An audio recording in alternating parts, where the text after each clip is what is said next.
দুঃখ কাকে বলে এ প্রায় সবই কবিগুরু পেয়েছেন এ জীবনে। স্ত্রী মারা গেলেন তখন কবি ৪১ বছর বয়স। কবির ছিল ৩ মেয়ে ২ ছেলে, রথীন্দ্রনাথ, সমীন্দ্রনাথ আর বেলা, রানী ও অতসী ৩ মেয়ে। স্ত্রীর পর অসুস্থ হয়ে মারা গেলেন রানী। এরপর কলেরায় মারা গেল ছোট ছেলে সমী। পুত্র শোকে কবি লেখেন, আজ জ্যোৎস্না রাতে সবাই গেছে বনে। কবির মনে হলো এই জ্যোৎস্না রাতে কবি বনে গেলে হবে না, বরং তাকে জেগে থাকতে হবে।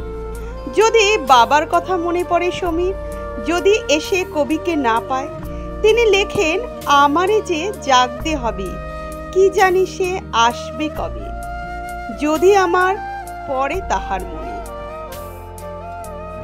রানীর জামাইকেও পাঠিয়েছিলেন কবি বিলেতে ডাক্তারি পড়তে, না পড়ে ফেরত আসে। বড় মেয়ের জামাইকে পাঠিয়েছিলেন বিলেতে ব্যারিস্টারি পড়তে, না পড়ে ফেরত আসতেন। ছোট মেয়ে অতসীর জামাইকেও আমেরিকায় কৃষিবিদ্যার ওপরে পড়াশোনা করতে পাঠিয়েছে।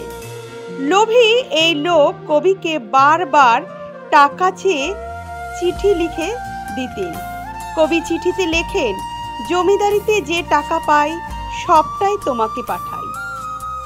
দেশে ফিরে আসার কিছুদিন পর ছোট মেয়েও মারা গেলেন। সবচেয়ে কষ্টর মৃত্যু বড় মেয়ে।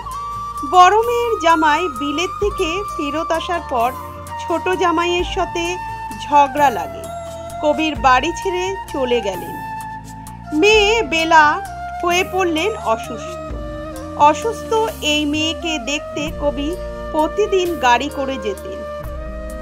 মেয়েকে দেখতে তিনি যখন যেতেন, যত রকমের অপমান এই করত সমস্ত তার জামাই। কবির সামনের টেবিলের ওপরে পা তুলে সিগারেট খেতেন, তবুও কবি প্রতিদিন যেতেন অপমান সহ্য করে মেয়েকে দেখতে।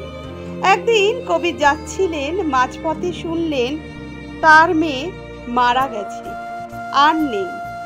কবি সেখান থেকে মাঝপথ থেকে ফেরত চলে আসলেন, শেষ দেখাটাও দেখতে গেলেন না। কবির মেয়ের গল্প ছিল হৈমন্তীর গল্পের যেন কবির মেয়েরই গল্প। শোক কতটা গভীর হলে কবির কলম দিয়ে বের হলো, আছে দুঃখ, আছে মৃত্যু, বিরহে দহন লাগে, তবু শান্তি, তবু আনন্দ, তবু অন্ত জাগে। কবির মৃত্যু হলো অতি মাত্রার কষ্ট সহ্য করতে না পেরে। কিন্তু কি কারণে যে বড় ছেলে রথীন্দ্রনাথের কাছ থেকেও শেষ বিদায়টাও পাননি। দূর সম্পর্কের এক নাতি ছিলেন কবির শেষ বিদায় ক্ষণে। কবি জমিদার ছিলেন এ গল্প সবাই তো জানে, কিন্তু কবির জীবনে যে কতটা দুঃখ ছিল এ জীবনে এ কথা কয়জন জানে। প্রথম যৌবনে যে গান লেখেন, এটাই যেন কবির শেষ জীবনে সত্য হয়ে গেল। আমি শুধু রইনু বাকি, যা ছিল তা গেল চলে, রইল যা তা কেবলই ফাঁকি। এতক্ষণ আমরা কবির জীবনের বিরহ, শেষ জীবনে তিনি কতটা দুঃখের সঙ্গে এই পৃথিবী ছেড়ে বিদায় নিয়েছে তা জানতে পারলাম। আমরা প্রত্যেকেই তো জানতাম কবি একজন জমিদার ছিলেন, কিন্তু কবির শেষ জীবন ছিল অতি মর্মান্তিক। যদি আমার এই ভিডিওটি আপনাদের ভালো লাগে, তাহলে আমার পাশে থেকে আমাকে উৎসাহিত করুন। সম্পূর্ণ ভিডিওটা দেখার জন্যে আপনাদেরকে জানাই ধন্যবাদ।